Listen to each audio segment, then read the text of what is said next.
정치 얘기를 해보겠습니다. 여러분, 아주 옛날부터 다른 나라하고 우리나라까지 포함해서 존경하는 정치인 있으십니까? 김경진 빼고요. 저 빼고요. 있습니까? 제가 정치를 하다 보면 존경하는 정치인이 누구냐는 질문을 꽤 많이 받아요.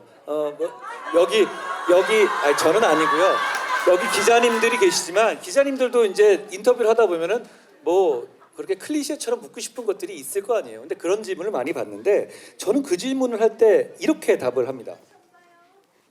저는 존경하는 정치인이 없다라고 말합니다. 그 대신에 존경하는, 정말 대단히 존경하는 정치적인 결단과 실천의 장면들이 있다라는 말씀을 드립니다.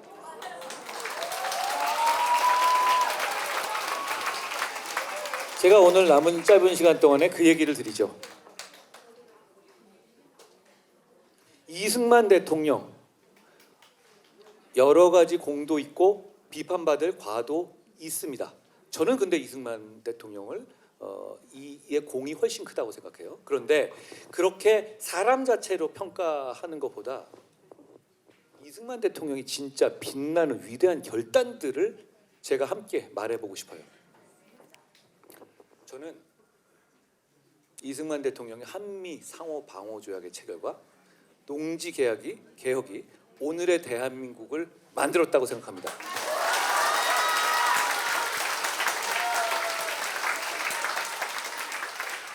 한미 상호 방호 조약을 어떻게 보면 진짜 좀 나쁘게 말하고 속되게 말해서 강짜 부려서 받아냈어요. 전쟁으로 계속 터지고 있고 미국의 원조를 받는 상황에서 배짱으로 한미 상호 방위 조약을 얻어냈어요. 그런데 이게 왜 대단하냐면 미국이 그런 상호 방위 조약을 체결한 나라가 그때까지 없어요. 우리나라가 어떻게 미국을 상호 방위해 줄 수 있었겠습니까? 1950년에. 이건 그냥 어떻게 보면 그냥 한쪽에만 이익이 되는 그런 그 전략이었거든요. 그걸 포로 방공포로 석방이라든가 여러 가지 정말 극단적인 배짱의 정치로 받아냈습니다. 그런데 그게 아직까지 우리의 안보를 지키고 있습니다. 그리고 그게 우리의 경제를 여기까지 끌고 왔어요. 왜 그러냐면 그게 없었다면 우리는 7, 80년 동안 몇십 배의 국방비를 투입했어야만 북한으로부터 우리를 방어할 수 있었을 거예요. 단지 안보의 문제가 아니라 대한민국 경제를 여기까지 갖고 온 굉장히 큰 대단한 장면이었다고 생각해요. 존경합니다. 그 다음은 이승만 대통령의 농지 개혁입니다. 여러분 이상하지 않습니까? 우리는 원래부터 몇천 년 동안 농사만 짓던 민족이에요. 그랬었죠? 상공인을 무시해 왔어요. 조선시대까지. 공업 같은 거 없었죠. 그냥 농사 짓는 사람들이었잖아요. 그러니까 당연히 뭐가 있습니까? 지주가 있고 소작인들 간의 갈등이 몇천 년간 내려온 나라예요. 그러니까 고려시대, 조선시대에 보면 어떻게 세금을 받아내느냐, 소작농한테 얼마 주냐, 이게 모든 갈등의 근원이었어요. 그런데 이 갈등은 필리핀이나 다른 나라들 있잖아요. 뭐 저기 필리핀이나 이 여러 가지 남미의 나라들 있잖아요. 이런 나라들, 브라질도 그렇고요. 지주와 소작농의 대립이 2025년까지도 그 나라의 발전을 막고 있거든요. 근데 우리는 전통적으로 보면 당연히 이게 있어야 하는 나라예요. 근데 왜 없죠? 이 농지 개혁입니다. 이 한 방으로 지주를 없애버렸어요.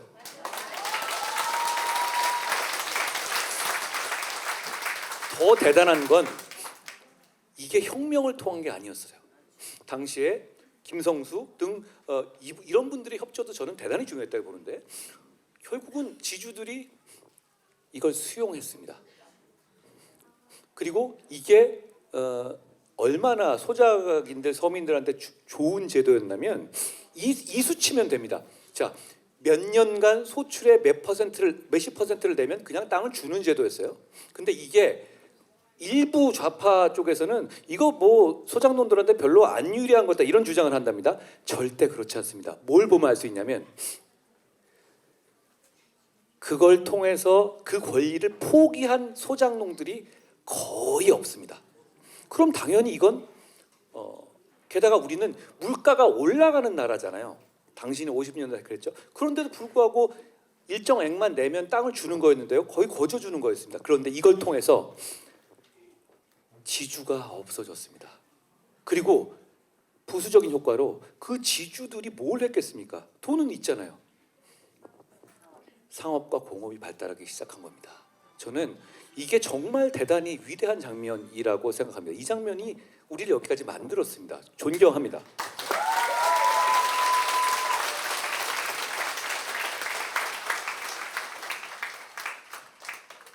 박정희 대통령에 대해서도 공과를 말씀하시는 분들이 많이 있습니다. 모든 사람이 공과가 있습니다. 뭐 저는 뭐 다 잘합니까? 그런데 저는 박정희 대통령이 중화공업에 과감하게 결단해서 치고 나간 결단을 진짜 멋지고 위대한 결단이었다고 생각해요.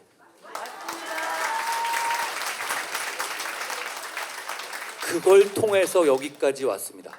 여러분 그런데 이렇게 말하는 사람도 있어요. 아니 박정희 대통령 오랫동안 독재하지 않았느냐.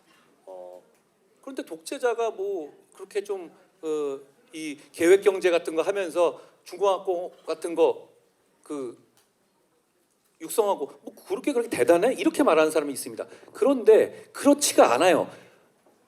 그 시기에 사실 동아시아권이라든가 제3대권 중에서 민주주의를 제대로 하고 있는 나라는 없었습니다. 다 독재자였어요.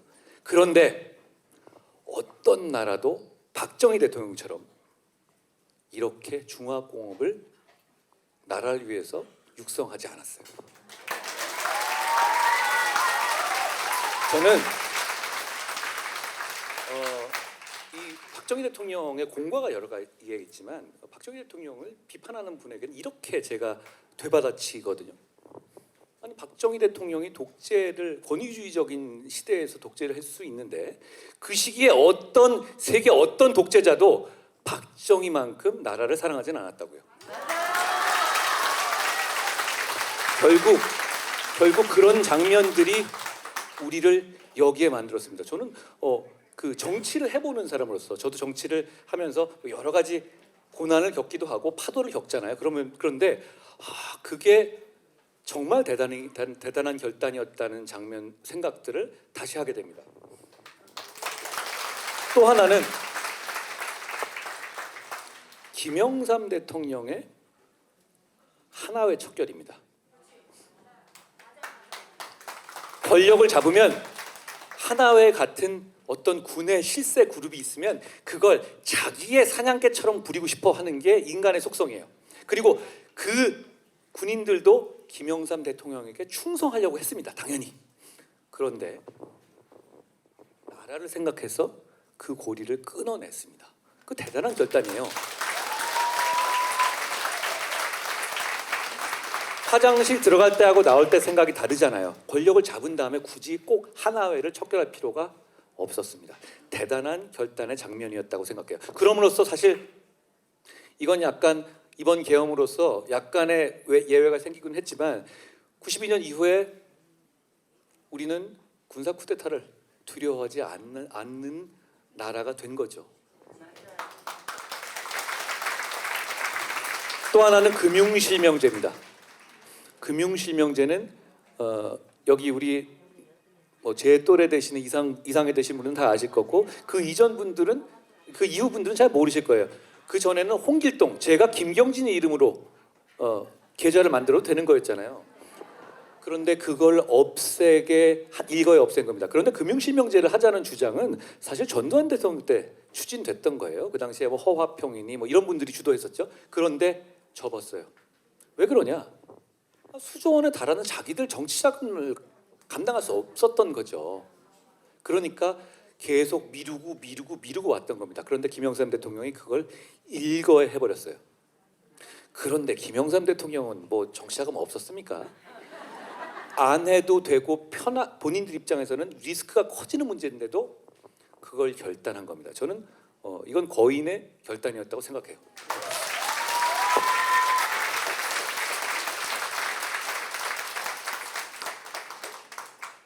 국민의힘의 정신은 국민의힘을 상징하는 정치인 누굽니까?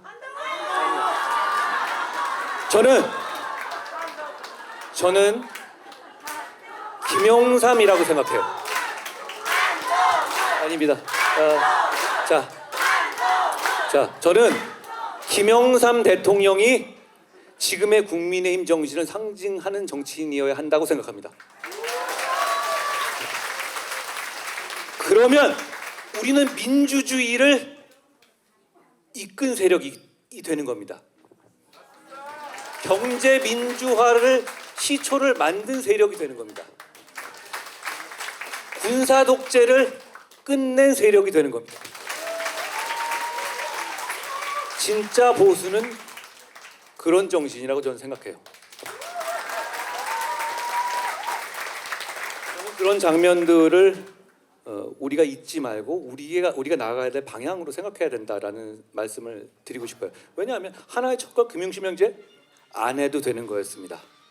그런데 했습니다. 이유는 뭐죠? 진짜 보수는 세상을 나아지게 만들어야 하고, 그리고 그 실천을 통해서 결실을 만드는 사람들이거든요. 저는 우리 국민의힘의 정신이 그것이라는 점을, 그 김영삼 정신이라는 점을 잊지 않았으면 합니다.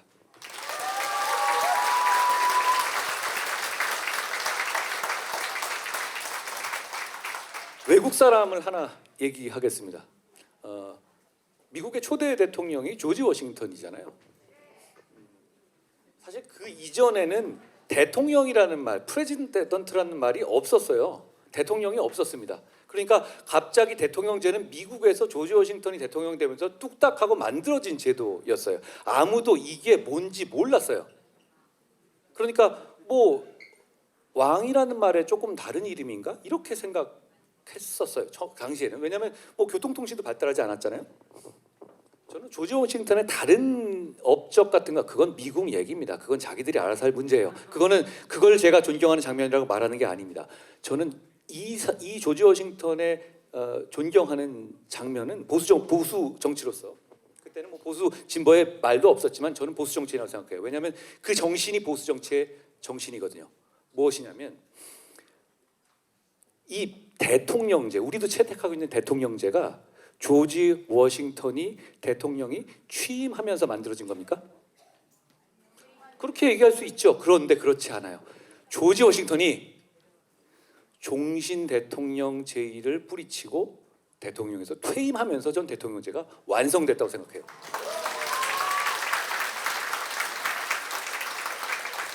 결국 그 절제의 정신, 내가 다 해야만 하는 게 아니다. 물러날 때 물러날 줄 아는 정신이 진짜 보수의 정신입니다. 그리고 그 장면을 저는 외국의 정치인이지만 대단히 존경한다는 말씀을 드려요.